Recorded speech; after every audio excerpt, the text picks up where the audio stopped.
그럼 세계해양포럼 정규 세션 두 번째 해양환경, 해양쓰레기 처리 더 나은 방법은? 이란 세션 이끌어주실 이재명 부산대학교 조선해양공학과 교수님을 무대로 모시겠습니다. 교수님은 어제 있었던 기조 세션에서 해양쓰레기에 대한 코리안 솔루션을 제시해 주셨는데요. 오늘은 조금 더 자세한 이야기를 공유해 주신다고 합니다. 여러분 뜨거운 박수로 환영해 주시기 바라겠습니다. 박수 부탁드립니다. 네, 그럼 교수님께 마이크를 넘겨드리겠습니다.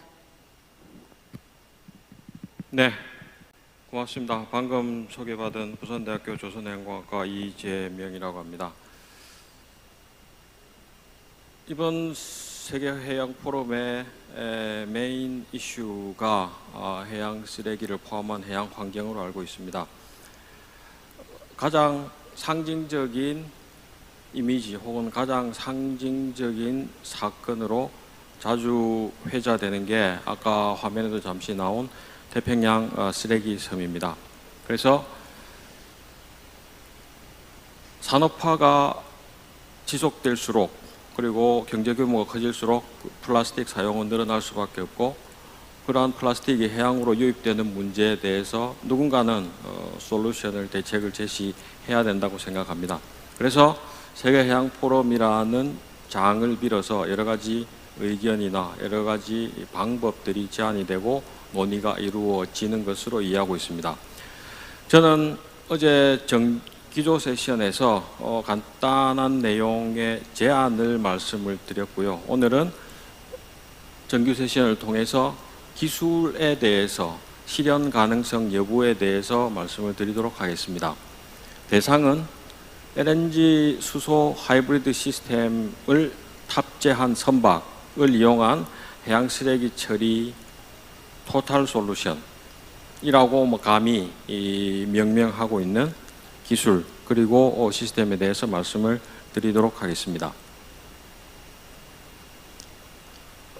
보시는 순서대로 말씀을 드리도록 하겠습니다. 잘 알고 있겠습니다만 해양으로 유입되는 해양 쓰레기는 매년 800만 톤이 넘고 있습니다. 그리고 태평양의 해양 쓰레기 섬은 갈수록 늘어나고만 있는 상황이고요. 그래서 특히 문제가 되는 것은 자연 분해되지 않는 플라스틱이 차지하고 있는 비율이 너무 크기 때문에 이 부분에 대한 기본적인 해결책이 마련되지 못하면 더 이상 이제 감당할 수 없는 수준에 이를 것이라는 판단이 나오고 있습니다.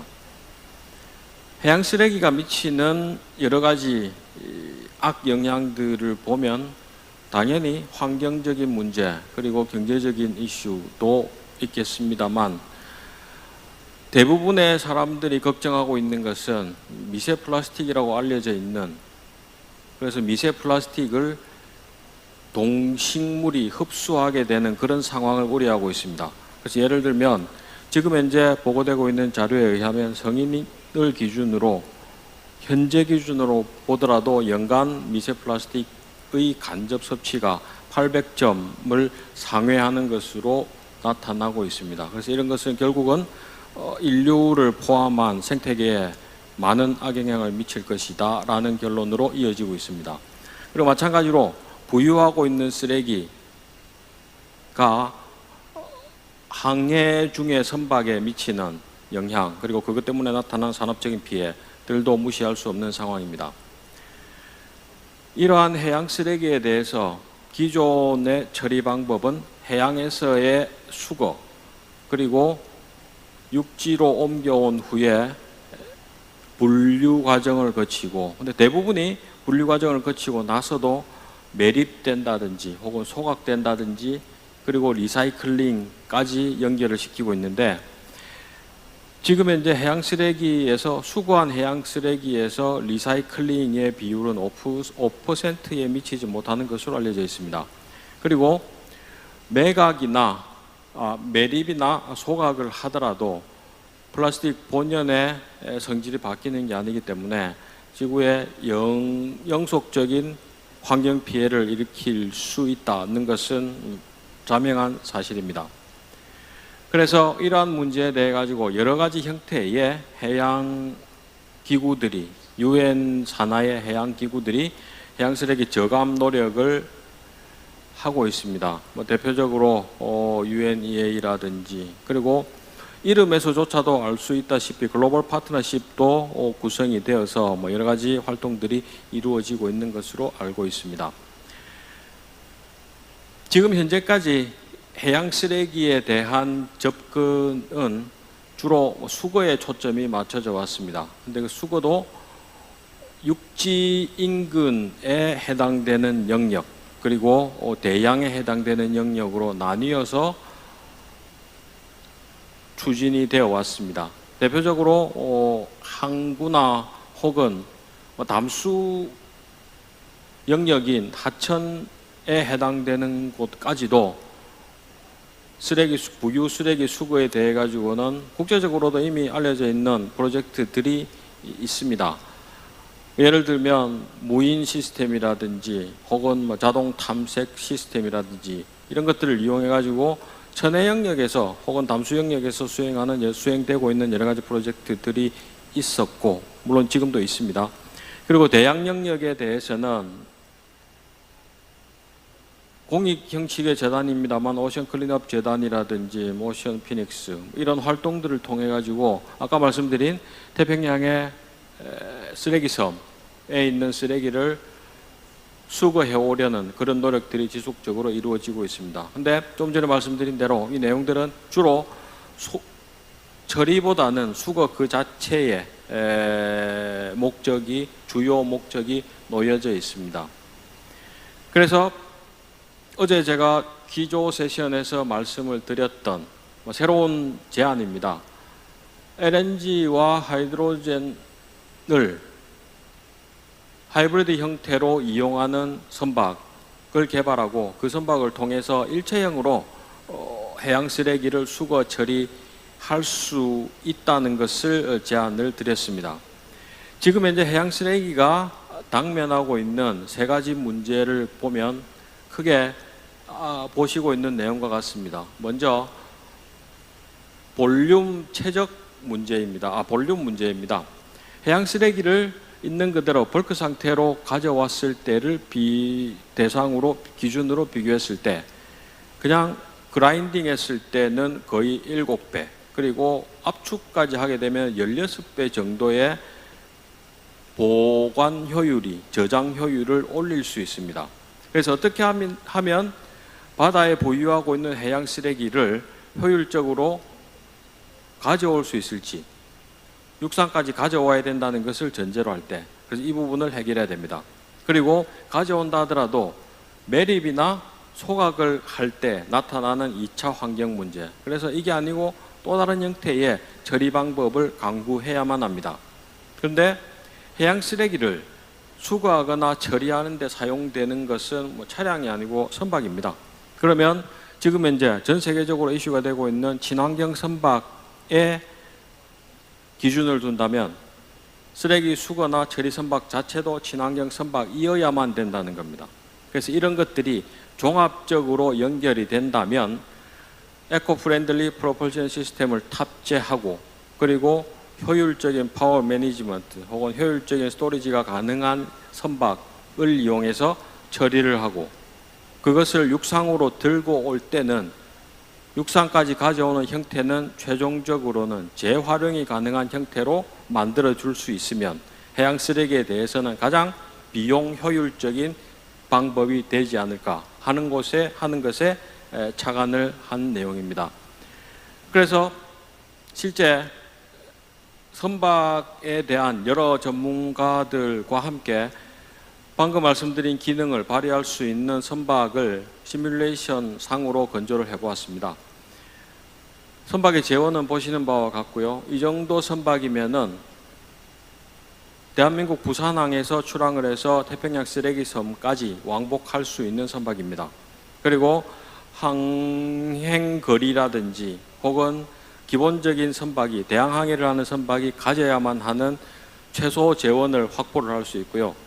그리고 사용하고 있는 엔진도 친환경 엔진을 이용한 LNG 추진 방식, 그리고 LNG 계지를 통해서 만들어지는 수소, 그리고 수소에서부터 연결되는 수소 연료 전지를 통한 전력 개발, 전력 축적, 이런 것들을 선박 내에서 가능하게끔 해주는 선박이 보시는 바대로 설계는 완성이 되어 있는 상태입니다. 조금 더 기술적으로 말씀을 드리면은 가장 중요한 세 가지 기술 내용은 친환경을 목적으로 하는 듀얼 프로펄션입니다. 그리고 선박의 대양 항해에 아직까지 적용해 보지 못했던 수소 연료 전지를 직접적으로 적용해 본다는 것에 가치가 있습니다. 그리고 선박 내에서 재활용이 가능한 여러 가지 형태의 재활용 원료를 생산해 낼 수 있습니다. 이 세 가지가 가능하게끔 만들어주는 것이 왼편에 보시고 있는 전체 시스템이 되겠습니다. 수소 연료 전지, 그리고 LNG에서부터 녹색선으로 연결되고 있는 전력 계통을 통해서 수소 연료 전지를 통한 추진력을 만들어낼 수 있습니다. FGSS라고 표시되어 있는 Fuel Gas Store Supply 시스템을 통해서 LNG 추진을 할 수가 있습니다. 그리고 하나하나 조금 더 상세하게 말씀드리면 듀얼 프로펄션에 대해서는 퓨얼셀 그리고 LNG를 통해서 가장 친환경적인 추진 시스템을 확보를 할 수 있습니다. 이 부분은 선박이 반드시 해결을 해야만 하는, 대응을 해야만 하는 IMO 규제라든지 그린하우스 가스 리덕션이라든지 하는 문제에 정량적으로 기여를 할 수가 있습니다. 그리고 수소 연료 전지에 해당되는 부분입니다. LNG 추진을 위해서 탑재하고 있는 LNG 연료 탱크와 연결되는 LNG 계질기를 통해서 수소를 생산할 수 있습니다. 이 수소는 전체 시스템 내에서 수소 연료 전지로 자연스럽게 연결을 할 수가 있고, 수소 연료 전지를 통해서 스러스트 시스템을 지원할 수 있는 전력, 그리고 선박 내에 필요한 모든 동력을 지원하는 전력을 확보할 수 있습니다. 이것들이 에너지 스토리지 시스템으로 정리가 되어서 선박 내에 가장 효율적인 파워 매니지먼트가 가능하게끔 할 수 있습니다. 이것은 지금 현재 상용화 기술이 확보되어 있는 PEM-FC 시스템을 통해서 구현해낼 수 있는 내용들입니다. 세 번째, 크라이오제닉 그라인딩입니다. 아까 말씀드린 대로 해양 쓰레기 처리에 있어서 가장 장애 요소로 작용하고 있는 것이 벌크 상태로 수송하는 것보다 그라인딩 그리고 컴프레션을 거치면 최대 16배까지 저장 효율을 높일 수 있습니다. 그래서 저장을, 파티클을 좀 더 쉽게 만들기 위한 극저온 냉동 동결 과정을 거치게 됩니다. 물론 이때 사용하는 것은 냉매로서는 연료로, 선박 추진 연료로 사용되는 LNG가 그대로 활용될 수 있습니다. 이렇게 활용하지 않으면 LNG 추진을 할 때 사용하는 LNG는 그대로 기화열로 버려지거나 혹은 또 다른 방안을 찾아야만 되는 겁니다. 그래서 자연스럽게 발생하는 LNG 추진에서 발생하는 자연스러운 폐열을 추가 비용 없이 활용할 수 있다는 장점이 있습니다. 그래서 이러한 시스템을 통합시키고 효율적으로 연계시킬 수 있으면 최종적으로 만들어낼 수 있는 파티클들은 보시는 바와 같은 여러 가지 재활용 원료로 사용할 수 있습니다. 오늘 이어지는 발표들에서 여러 연사분들께서 아마 재활용 시스템 혹은 재활용 사례들을 말씀을 해 주실 겁니다.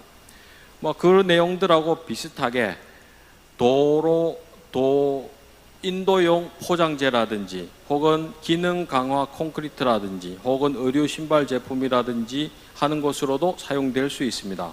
그리고 또 하나 유익한 혹은 기대되는 분야로는 플라즈마 가스화를 통한 친환경 발전, 전력 생산 쪽에 발전 연료로 사용될 수 있습니다. 대부분 화석 연료를 이용한 발전을 통해서 전기를 생산하고 있는데, 그런 경우에 가장 우려가 되는 게 CO2 발생이라든지 화석 연료로부터 발생하는 문제점들을 여기서는 해결해 낼 수 있습니다. 플라즈마 가스화 자체가 친환경 연소 시스템이고, 그리고 거기에 사용되는 연소제, 기본 원료로서 해양 플라스틱으로부터 만들어지는 재활용 펠릿들을 유용하게 사용될 수 있다고 하는 것이고, 내용들은 기술적으로 이미 검토가 되어 있습니다. 그래서 이러한 것들을 일련의 과정들을 선박 내에서 통합적으로 해결해 낼 수 있는 것이 LNG 수소 하이브리드 시스템을 이용한 해양 쓰레기 선박이고 기술이 되겠습니다. 그래서 이러한 기술들을 적용한 선박이 많아지고 해양 쓰레기 처리에 투입된다면 마지막에 화면에 나오는 깨끗한 바다, 그리고 미래의 후손 부대에 물려줄 깨끗한 환경에 조금이라도 기여할 수 있을 것으로 생각합니다. 감사합니다. 이상으로 발표를 마치겠습니다.